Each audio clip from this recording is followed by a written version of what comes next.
to remember.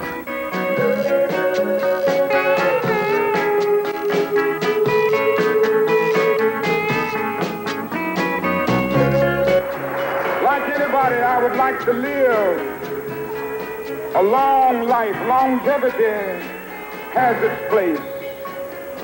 But I'm not concerned about that now. I just want to do God's will.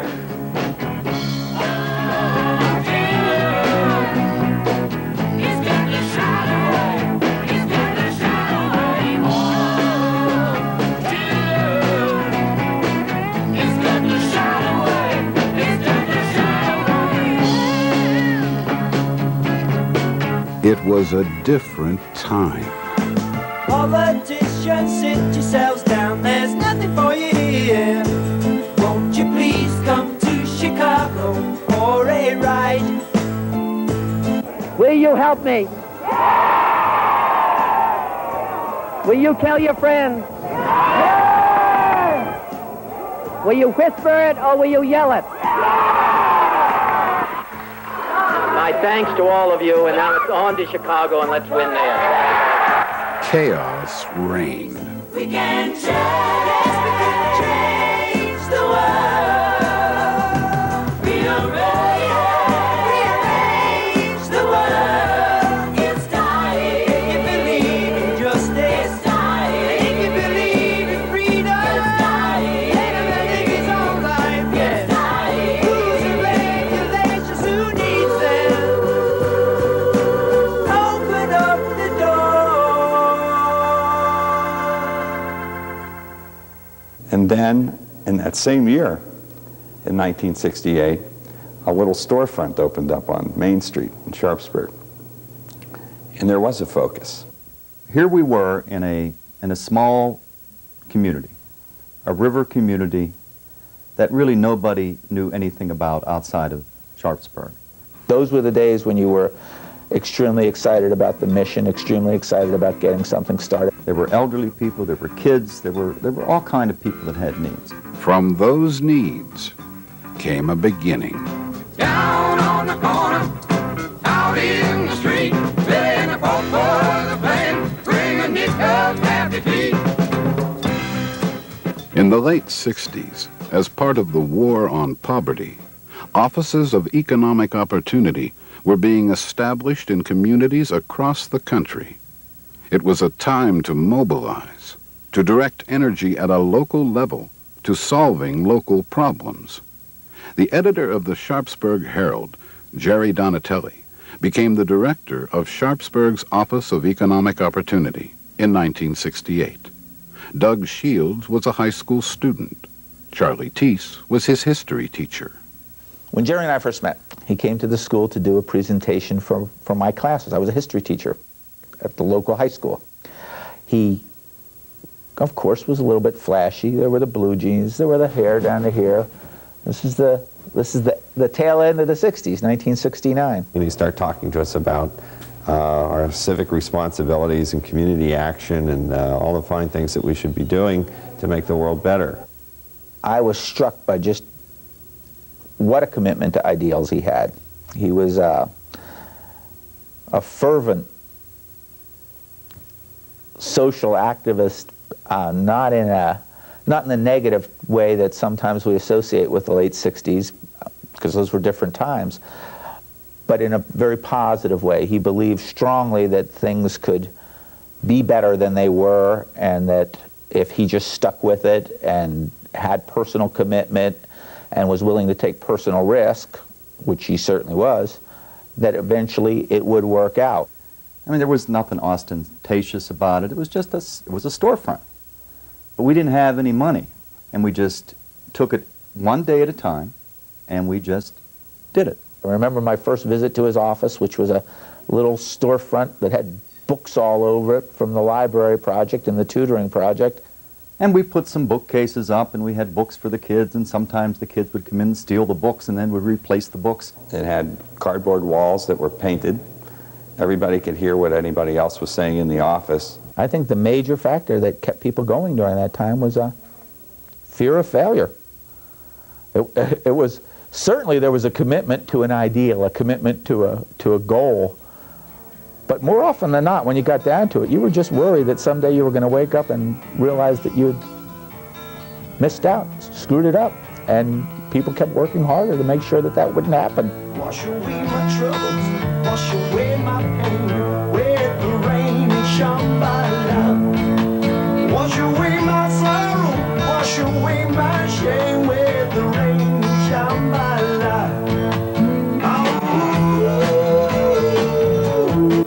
With a part-time staff of 1 and a corps of volunteers, the Office of Economic Opportunity set out to improve the lives of Sharpsburg's underprivileged, handicapped, and mentally retarded. It was a very small operation, but we had a very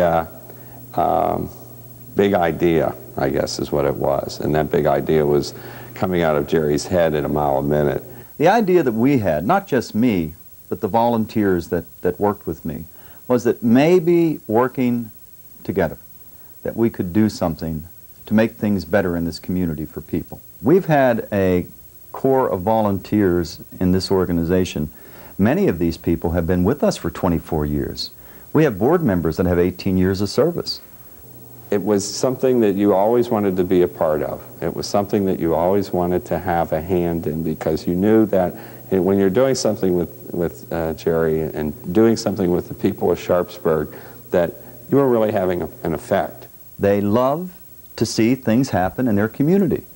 I couldn't do it myself. It was the people in the community, the Angelo allies, and so many other people that helped make this thing happen. For many, it's impossible to imagine the center without Angelo. And here's Angelo, who just was one of the nicest people that I think I have ever met. He went to work, did his job every day, came home, and worked on center stuff with Jerry. Whatever I wanted to do, whatever risks I wanted to take, I knew Angelo was there backing me up. He was on the school board. He established the first Little League Baseball Association in the community. He was in politics. He was well thought of. I really felt like Angelo had one mission on earth. That was to help other people. And he was totally dedicated to helping people. He had no hidden agenda. Everything was up front with him. And for the reason that he had that degree of sincerity, people in government at all levels rallied to his support. When he asked for help, we wanted to give him that help. He had been a school board member, he had been active in local politics, and he had been active in Sharpsburg Community Center as a project, as a dream since 1947, which was when the original corporate charter was founded. We really began to function as an organization in the late 60s, but the organization was chartered in 1947 by Angelo. He's the kind of a person that only comes along once in a lifetime. And I think the center really is thriving today because of the commitment Angelo and the original board members made in those days. The center, in all these years, and I think I know what Angelo would think, the center has been true to his dreams.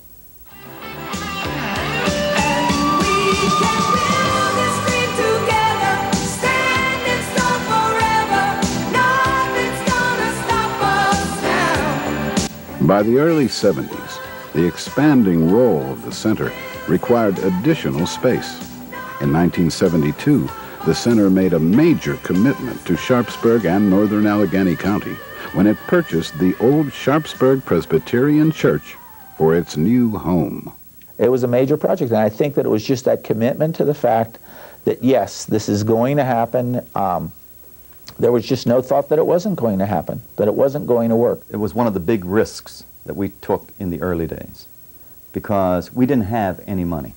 I thought I was coming up to look at a professional building or some type of a new development, or whenever I walked in and I looked at a dirt floor and beams that were exposed and paint that was falling off, and I says, Jerry, you have a lot of insight and a lot of potential, but boy, you need a whole lot of money.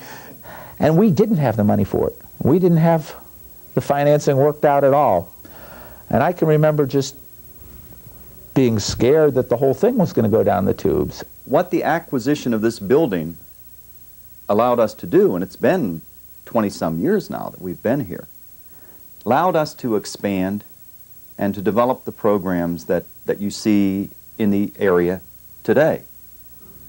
The center was proving that a community-based organization could effectively deliver social services on a local level. It had a new facility and a new profile in government circles. The center had started to attract the attention of political leaders like John Hines and Tom Forster. He especially believed in services to the elderly, and he worked as a congressman and then as a senator in really making the federal government responsive to the needs of senior citizens. Commissioner Forster, probably the best, most compassionate, the most sensitive politician that I've ever known, and I've known a lot of them. When Commissioner Forster finally decides to leave public service, that'll be a loss for this county. He's a great man. When government says, we know you need help, and we're going to give you some money, you determine what's best for your community. Then that partnership between government and the local community works. It's worked here. We think they're probably one of the best examples we can show anybody of a public-private partnership working well. With the center in its new home, a visit from a lady named Agnes would give the expanding operation an unexpected opportunity to show its stuff. We were one of the agencies that was given some money to develop flood relief programs. That's when we became involved as an organization with Adult Services, which later became the Area Agency on Aging. And Adult Services provided limited funding to the center to begin direct service operations to senior citizens. This was the first real public money that we received. Our social services department grew from 1 or 2 part-time caseworkers to 6 or 7 caseworkers. We began with 1 senior citizen center at the center, and that quickly grew to a network of 12. The things that we've accomplished in the organization are sort of unbelievable. The mentally retarded program, the residential care homes, the meal sites, the access carriers, many other different things. I didn't realize it would grow quite so fast. Through the dedication of its volunteers and staff, the center has continued to grow, moving consistently to address the new needs of a changing community.